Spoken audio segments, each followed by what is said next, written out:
Hello दोस्तों, आज मैं आपको सोमवार व्रत कथा की विधि और नियम और संपूर्ण कथा सुनाने जा रही हूँ, तो आप ध्यान से सुनिए। सोमवार का व्रत साधारणतः दिन के तीसरे पहर तक होता है। प्रति सोमवार व्रत विधि में फलाहार या पारण का कोई खास नियम नहीं है, किंतु यह आवश्यक है कि दिन रात में केवल एक समय भोजन करें। सोमवार के व्रत में शिव तथा पार्वती का पूजन करना चाहिए। सोमवार के व्रत 3 प्रकार के होते हैं: साधारण प्रति सोमवार, सौम्य प्रदोष और 16 सोमवार। तीनों की शैली और पूजन की स्थिति एक जैसी होती है। शिव पूजन के पश्चात कथा सुननी चाहिए। प्रदोष व्रत 16 सोमवार कथा तीनों की अलग अलग है। ये तो हुई सोमवार व्रत की विधि और नियम।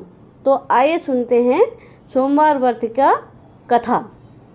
सोमवार की व्रत कथा जीवन में सभी इच्छाएं वस्तु देने वाली हैं। जो व्यक्ति श्रद्धा भक्ति से परिपूर्ण होकर सोमवार का व्रत तथा कथा पाठ करता है, उसके लिए जीवन में कुछ भी दुर्लभ नहीं रह जाता। एक बहुत धनवान साहूकार था, जिसके घर धन धान्य आदि किसी प्रकार की कमी नहीं थी, परंतु उसको एक दुख था कि उसके कोई पुत्र नहीं था। वह इसी चिंता में रात दिन रहता था। वह पुत्र की कामना के लिए प्रति सोमवार को शिवजी का व्रत और पूजन किया करता था तथा सायंकाल को शिव मंदिर में जाकर शिवजी के श्री विग्रह के सामने दीपक जलाया करता था। इसके पश्चात भक्तिभाव को देखकर एक समय श्री पार्वती जी ने शिवजी महाराज से कहा कि महाराज, यह साहूकार आपका अनन्य भक्त है और सदैव आपका व्रत और पूजन बड़ी श्रद्धा से करता है। इसकी मनोकामना पूर्ण करनी चाहिए। शिवजी ने कहा, हे पार्वती, यह संसार कर्म क्षेत्र है। जैसे किसान खेत में जैसे बीज बोता है वैसे ही फल काटता है, उसी तरह इस संसार में जैसा कर्म करते हैं वैसा ही फल भोगते हैं। पार्वती जी ने अत्यंत आग्रह से कहा, महाराज, यह आपका अनन्य भक्त है और इसको अगर किसी प्रकार का दुख है तो उसको अवश्य दूर करना चाहिए, क्योंकि आप सदैव अपने भक्तों पर दयालु होते हैं और उनके दुखों को दूर करते हैं। यदि आप ऐसा नहीं करेंगे तो मनुष्य आपकी सेवा तथा व्रत क्यों करेंगे? पार्वती जी का ऐसा आग्रह देख शिवजी महाराज कहने लगे, पार्वती, इसका कोई पुत्र नहीं है। इसी चिंता में यह अति दुखी रहता है। इसके भाग्य में पुत्र न होने पर मैं इसे पुत्र की प्राप्ति का वर देता हूँ, परंतु यह पुत्र केवल 12 वर्ष तक जीवित रहेगा। इसके पश्चात वह मृत्यु को प्राप्त हो जाएगा। इसके अधिक मैं इसके लिए और कुछ नहीं कर सकता।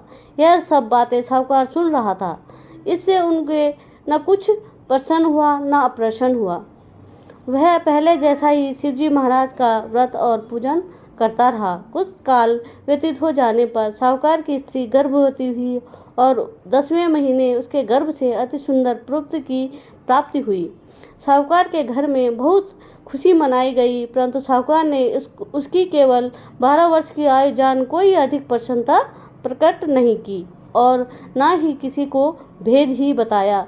जब वह बालक 11 वर्ष का हो गया तो उस बालक की माता ने उसके पिता से विवाह आदि के लिए कहा, तो वह साहूकार कहने लगा कि अभी मैं इसका विवाह नहीं करूँगा, अपने पुत्र का काशी जी पढ़ने के लिए भेजूंगा। फिर साहूकार ने अपने साले अर्थात बालक के मामा को उसको बहुत सा धन देकर कहा, तुम इस बालक को काशी जी पढ़ने के लिए ले जाओ और रास्ते में जिस स्थान पर भी जाओ यज्ञ करते और ब्राह्मणों को भोजन कराते जाओ। वह दोनों मामा भांजे यज्ञ करते और ब्राह्मणों को भोजन कराते जा रहे थे। रास्ते में उनको एक शहर पड़ा। उस शहर में राजा की कन्या का विवाह था और दूसरा राजा का लड़का जो विवाह करने के लिए बारात लेकर आया था, वह एक आंख से काना था। उसके पिता को इस बात की बड़ी चिंता थी कि कहीं वर को देख कन्या के माता पिता विवाह में किसी प्रकार की अड़चन पैदा न कर दे। इस कारण जब उसने अति सुंदर सेठ के लड़के को देखा तो मन में विचार किया कि क्यों न दरवाजे के समय इस लड़के से वर का काम चलाया जाए। ऐसा विचार कर वर के पिता ने उस लड़के और मामा से बात की तो वे राजी हो गए। फिर उस लड़के को वर के कपड़े पहनाकर घोड़ी पर चढ़ा दरवाजे पर ले गए। सब कार्य संपन्न से पूर्ण हो गया। फिर वर के पिता ने सोचा कि यदि विवाह कार्य भी इसी लड़के से करा लिया जाए तो क्या बुराई है।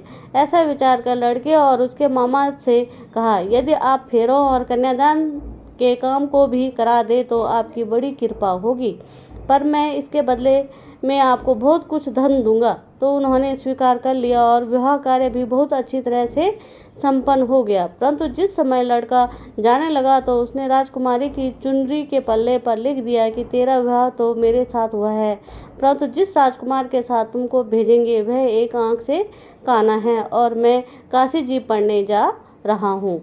लड़के के जाने के पश्चात उस राजकुमारी ने जब अपनी चुनरी पर ऐसा लिखा हुआ पाया तो उसने राजकुमार के साथ जाने से मना कर दिया और कहा कि यह मेरा पति नहीं है, मेरा विवाह इसके साथ नहीं हुआ है, वह तो काशी जी पढ़ने गया है। राजकुमारी के पिता ने अपनी कन्या को विदा नहीं किया और बारात वापस चली गई। उधर सेठ का लड़का और उसका मामा काशी जी पहुँच गए। वहाँ जाकर उन्होंने यज्ञ करना और लड़के से पढ़ना शुरू कर दिया। जब लड़के की आयु 12 वर्ष की हो गई, उस दिन उन्होंने यज्ञ रचा रखा था कि लड़के के अपने मामा से कहा, मामा जी आज मेरी तबीयत कुछ ठीक नहीं है। मामा ने कहा, अंदर जाकर सो जाओ। लड़का अंदर जाकर सो गया और थोड़ी देर में उसके प्राण निकल गए। जब उसके मामा ने आकर देखा तो वह मुर्दा पड़ा है तो उसको बड़ा दुख हुआ और उसने सोचा कि अगर मैं अभी रोना पीटना मचा दूंगा तो यज्ञ का कार्य अधूरा रह जाएगा। अतः उसने जल्दी से यज्ञ का कार्य समाप्त किया और ब्राह्मणों के जाने के बाद रोना पीटना आरंभ कर दिया।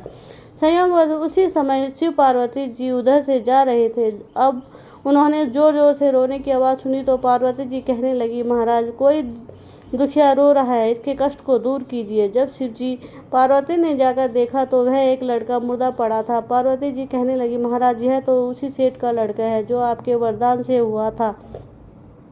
शिव जी कहने लगे, हे पार्वती इसकी आयु इतनी ही थी सो यह भोग चुका।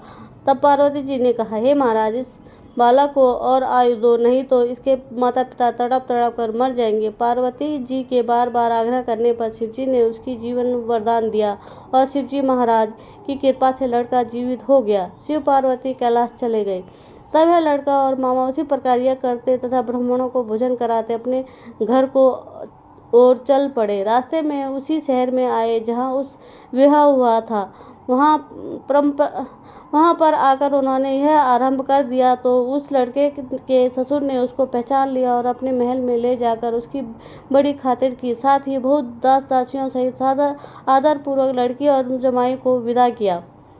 जब वे अपने शहर के निकट आए तो मामा ने कहा, मैं पहले तुम्हारे घर जाकर खबर कर आता हूँ।